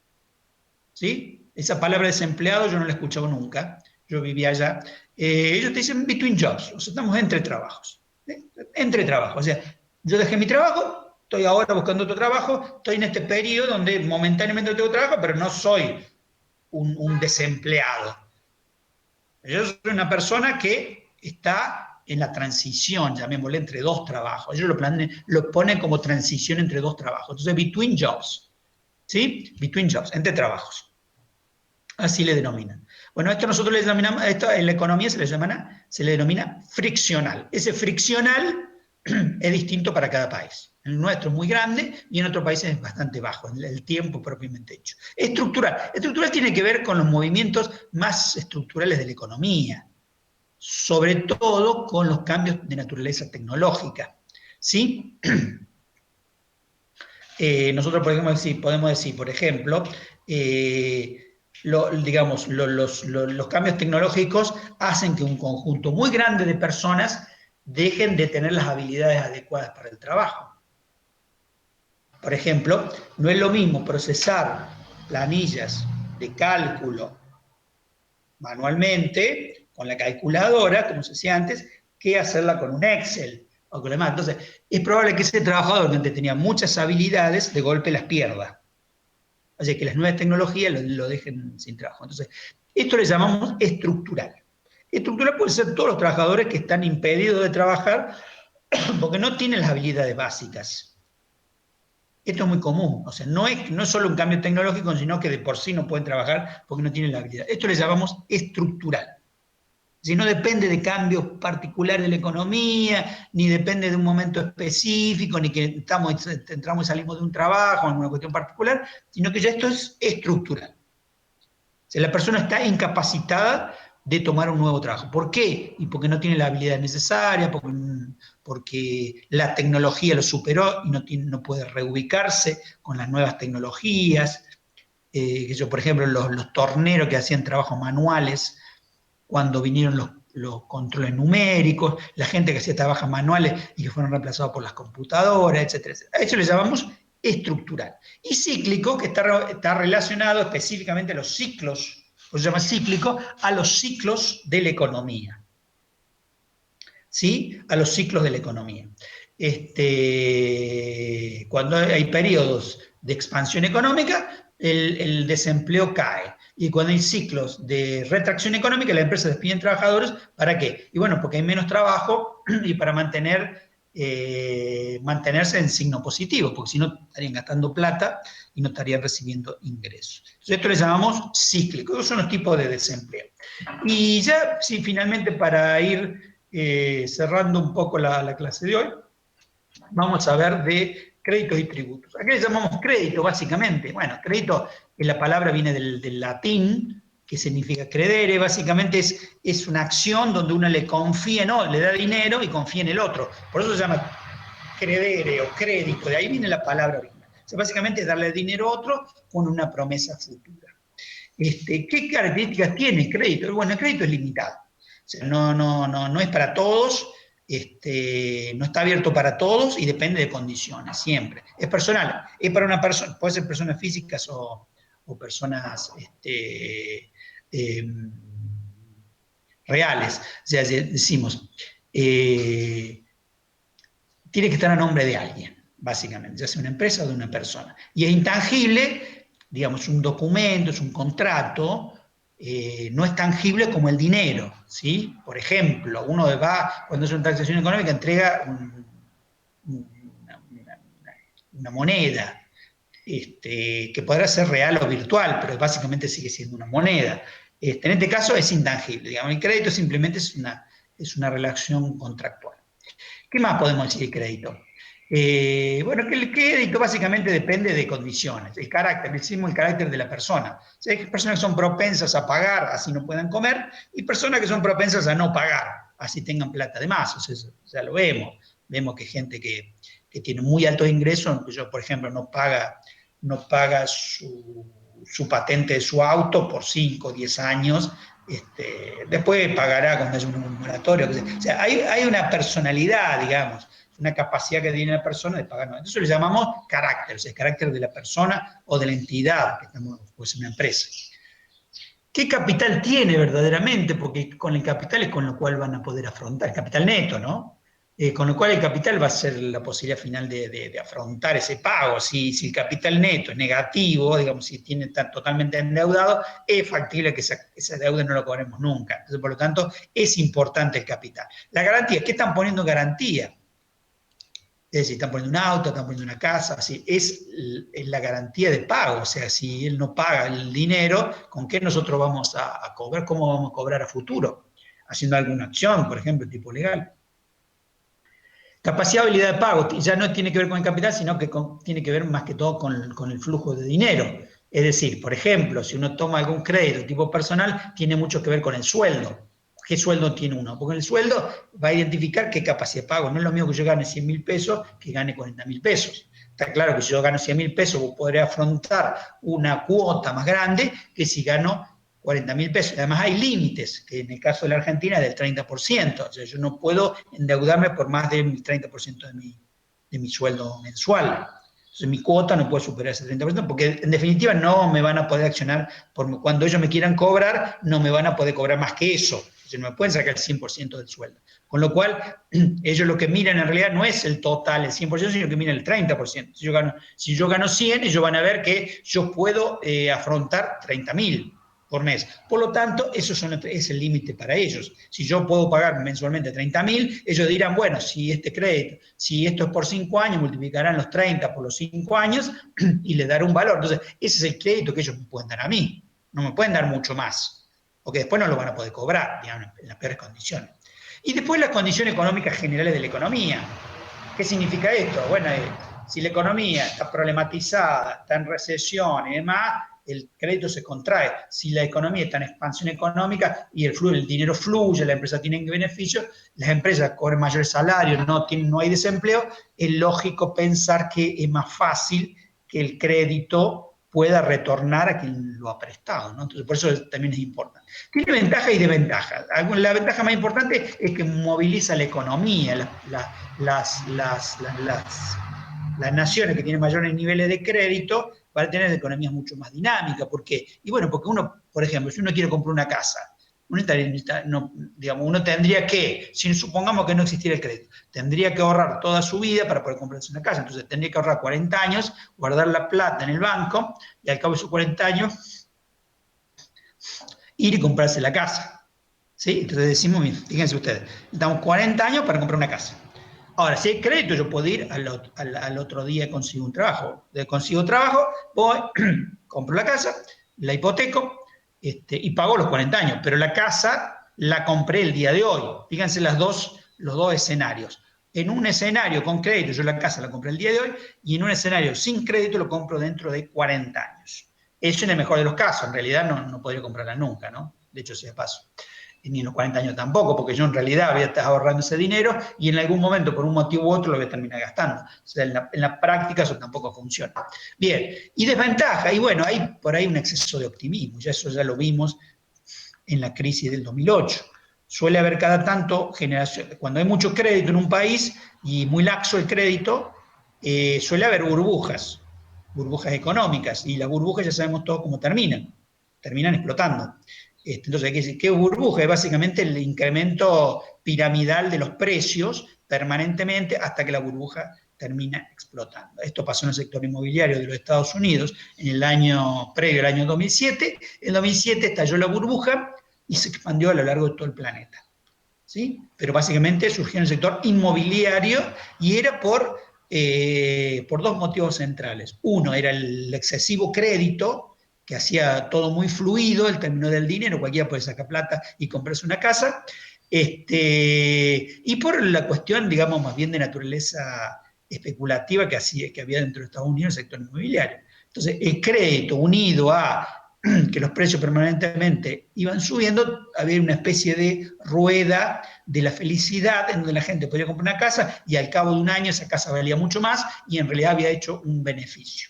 Eso no es real, eso fue una burbuja y en el 2007 explotó y contagió todos los mercados del mundo en el año 2008. Nosotros sufrimos el impacto durante el año 2009. O sea, un excesivo optimismo generado por el propio crédito, sobre todo cuando el crédito es muy laxo. Bien, y veamos ahora algunos instrumentos de crédito. Ya vamos a ir cerrando esta clase porque se ha hecho un poco más larga de lo normal. Y vayamos a ver, tenemos algunos instrumentos, además del crédito propiamente dicho, de ir a un banco a pedir plata, o a través de la tarjeta de crédito, tenemos otros instrumentos de crédito que no están establecidos como instrumentos de crédito, pero que en la práctica actúan como tal, como el pagaré. ¿Qué es un pagaré? Y bueno, el pagaré básicamente es una promesa de pago, ¿sí? Es decir, no es que yo tengo asegurado el pago, sino que es una promesa. Si la gente decide no pagarme, y yo tendré que accionar judicialmente, pero no es un instrumento propiamente hecho como un dinero en efectivo, no, eso es una promesa. Hay distintos tipos de pagares, yo les pido que lo lean en el libro. Cheque es distinto porque es una orden de pago, es una orden librada contra un banco. Y en algunos casos específicos el cheque puede estar certificado. Es decir, nosotros estamos muy acostumbrados al famoso cheque volador, que es un cheque emitido por alguien que después cuando uno va al banco resulta que no tiene fondos. Pero el cheque también puede ser un cheque como si fuera dinero en efectivo, que es el que figura allí como dinero, como cheque certificado. Un cheque certificado, ¿qué es un cheque certificado? Cheque certificado es un cheque que uno emite, lo completa, por ejemplo, lo lleva a un banco de la misma emisión del cheque, supongamos el Banco de Córdoba. Yo tengo mi chequera del Banco de Córdoba, emito un cheque, supongamos por 100.000 pesos, lo llevo al Banco de Córdoba, lo hago certificar al cheque, o sea, el Banco de Córdoba lo recibe, lo sella, lo pone certificado, lo certifica. ¿Qué ocurre con esos 100.000 pesos? Mi cuenta bancaria, mi cuenta, en mi cuenta bancaria, mi cuenta corriente, ellos congelan ese monto, que son de 100.000 pesos, y se lo imputan a ese cheque en particular. ¿Qué es lo que ocurre? Yo entrego ese cheque y dentro de un lapso de 5 días hábiles, ese cheque el dinero de ese cheque está esperando para ser pagado al portador, a la persona que lleve el cheque. Entonces, ese cheque certificado, entonces la persona que recibe el cheque sabe que está recibiendo dinero en efectivo, porque ahí mismo, ese mismo día, puede ir al banco y cobrarlo. Es decir, sabemos que ese cheque no es un cheque volador o un cheque sin fondos, sino que ese cheque efectivamente tiene fondos y que el banco está garantizando esos fondos, independientemente de la voluntad del librador. ¿Sí? Entonces, eso puede ser muy bueno. En algunos negocios se exigen cheques certificados. O sea, no cualquier cheque. Uno no puede llevar cualquier cheque, sino que son cheques certificados. Entonces, uno quiere, para pagar una cuota de algo, tiene que ir le aceptan el cheque, pero el cheque es certificado. Entonces, va con el monto de dinero, con el sello. Entonces, eso tiene un plazo de 5 días. Si te pasa ese tiempo, ya el banco no te garantiza el dinero. O sea que uno tiene, y ahí figura el día de vencimiento. Bien, ¿qué más? Y bueno, ya finalmente, ya con esto es lo último y cerramos la clase de hoy. Tributos. Tributos son todo lo que percibe el Estado, básicamente. Se dividen en 3 grandes grupos. Los impuestos, lo que llamamos impuestos, lo que llamamos tasas, o las tasas, y las contribuciones especiales. ¿Qué diferencia hay entre estos tres tipos de tributos? Bueno, básicamente que los impuestos van a rentas generales, o sea, es, digamos, el costo del Estado que soportamos todos los ciudadanos. Es para que el Estado pueda solventar su gasto en términos generales. O sea, puede pagar sueldo, puede hacer inversiones en infraestructura, puede pagar deuda, lo que sea. Estos son los impuestos. Y no están imputados a nada en particular, digamos. O sea, no es que yo pago impuestos porque a mí el Estado me brinda un servicio, no. O sea, el Estado seguramente brinda servicios, pero no me está cobrando un impuesto a mí por darme específicamente un servicio en particular. Estos son los impuestos. Las tasas sí, las tasas ya es por un trabajo en particular, un servicio o un trabajo en particular que realiza el Estado. Pues ya el famoso ABL de la Ciudad de Buenos Aires, alumbrado, barrido y limpieza. Bueno, todas las tasas municipales que cubren distintos rubros, para limpieza, para recolección de basura, etc. Entonces, eso son tasas. Es decir, el Estado lo cobra no como impuesto, sino como tasa, es decir, hay un servicio específico que se le brinda a la población por esa tasa. Y se cobra en términos generales, no es como, por ejemplo, mi cuenta de PEC, ¿sí? Porque esa ya la pago en términos individuales, mi consumo de electricidad. Sino que esta tasa se cobra en términos generales a la población, según a lo mejor donde viva, puede haber distintos tipos de tasas según el barrio donde uno viva, según por ahí una clasificación por nivel socioeconómico o por consumo, más alto, más bajo. A la empresa a veces pagan un valor, los particulares pagan otro. Las tasas. Digamos, las tasas es por un servicio en parte, por un servicio o producto en particular. Y las contribuciones especiales son cuando uno hace una obra en particular. ¿Qué es lo que sucede cuando uno hace una obra en particular? Si uno pasa, por ejemplo, pone pavimento en una calle, eso lo realiza el Estado. Lo realiza el Estado y eso tiene un costo para el Estado. Pero no beneficia ese dinero gastado por el Estado no beneficia el conjunto de la población, que sería el objetivo final del impuesto, sino que eso beneficia solamente a un conjunto muy pequeño de personas. Porque yo para trasladarme desde mi casa a otra casa no necesito pasar por ahí, porque me voy por las avenidas, entonces yo como contribuyente debería decir, no, pero señores, ustedes están gastando mi dinero, mis impuestos, para construirle una calle a un señor sobre una calle que yo en mi vida voy a utilizar, por ejemplo, en un barrio determinado. Entonces, por eso existen las contribuciones especiales, porque la contribución especial sirve para aquellos que sean, digamos, tareas hechas por el Estado, pero que benefician a un conjunto específico de personas. Básicamente, el Estado le está a través de esta tarea, uno puede decir, bueno, es una necesidad, fantástico, pero es en realidad lo que está haciendo desde el punto de vista económico, además de la necesidad, es transferirle valor al particular. ¿Cómo? Y bueno, yo si yo vivo en una vivienda que no tiene pavimento, la vivienda tiene un valor determinado. Supongamos que valiera 1 millón de pesos. Si yo paso el pavimento, si el Estado le construye el pavimento al frente de su vivienda, esa vivienda ya no vale 1 millón de pesos, sino que pasa a valer 1.200.000. O sea, el Estado, a través de sus impuestos, le transfirió valor al particular. Entonces, el Estado, ¿qué es lo que hace? Le cobra al particular por esa transferencia de valor del Estado al particular, a partir de una obra.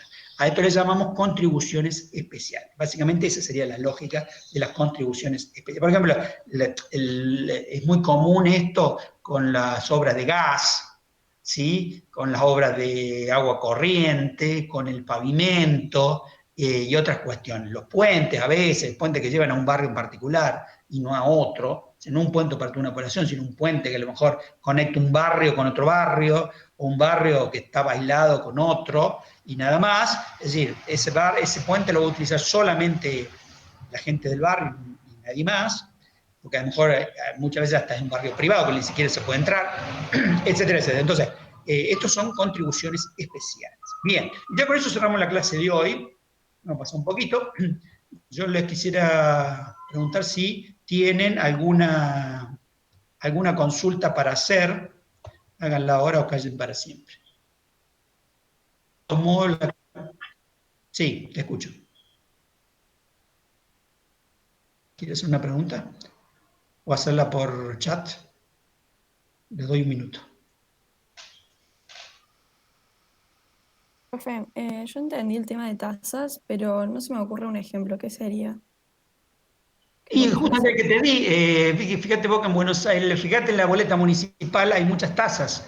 La boleta municipal que a vos te llega para pagar mensualmente, la parte municipal sobre todo tiene muchas tasas. Los municipios suelen tener muchas tasas, más que impuestos a veces, porque son todos los servicios que te brinda el municipio. Fíjate vos que en la Ciudad de Buenos Aires, yo el ejemplo que utilizo porque es más claro, es el de la Ciudad de Buenos Aires, el ABL, que se llama Alumbrado Barrio de Limpieza, te lo cobran especialmente. Esas son las tasas. Y te las suelen cobrar, como no te pueden cobrar individualmente ellos, a ver si en tu barrio, si en tu casa ellos te barrieron más o menos, lo que suelen hacer es más o menos hacerlo por nivel socioeconómico. Es decir, en tal barrio vale tanto la tasa, en tal barrio vale tanto, etcétera, etcétera. Esas son las tasas. No son impuestos generales, sino que son cuando hay un servicio en particular brindado en la entidad estatal. Las tasas pueden ser municipales, provinciales o nacionales también. Bien, gracias. No hay nada. ¿Alguna otra consulta? El tema de las tasas, fíjense ustedes en los impuestos, agarran los impuestos, perdón. Fíjense ustedes ahí cuando les llega algún impuesto, por ejemplo, los municipales, que vienen todos, muchas veces vienen todo mezclado. Fíjense que hay muchísimas tasas agregadas, e incluso fíjense en la boleta de PEC, que suele haber fíjense en los listados, tasa de esto, tasa de esto, tasa de esto. Muchas veces en vez de mandarle la tasa a su domicilio discriminado individualmente, se la meten en una factura más grande, como por ejemplo la de PEC o por ejemplo en el impuesto municipal. Cuando uno agarra el impuesto municipal que le llega mensualmente o anualmente, fíjense que usted está lleno de tasas, tasa para esto, tasa para aquello. Fíjense en eso, esos son tasas que el municipio te cobra o la provincia te cobra, que en lugar de mandártela individualmente a tu domicilio, como por ejemplo tasa de alumbrado de limpieza, te lo cobran dentro del impuesto municipal. Entonces, fíjense ustedes que dice impuesto tanto, tasa tanto, tasa tanto, tasa tanto, y hay un conjunto grandísimo de tasas que uno no puede dejar de pagar. O sea, si uno quiere dejar de pagar esa tasa, tiene que dejar de pagar el impuesto propiamente dicho. Entonces, se aseguran de esta manera que uno le pague todas las tasas. Si uno viniera discriminado, las 10 tasas que te están cobrando en 10 boletas distintas, lo que termina ocurriendo es que la gente pagaría una cosa y otra no. Entonces, de esta manera, el Estado se está asegurando, tal vez de una manera ilegal, porque eso está en debate, cobrar todas sus tasas. Si no, quedas como que no estás pagando, ¿no? O sea, no podés dejar de pagar una cosa y pagar otra. ¿Algo más? Bueno,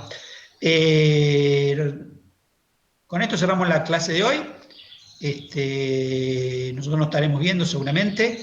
El jueves que viene no me toca a mí, pero bueno, seguimos con las clases día y hora. Bueno, saludos.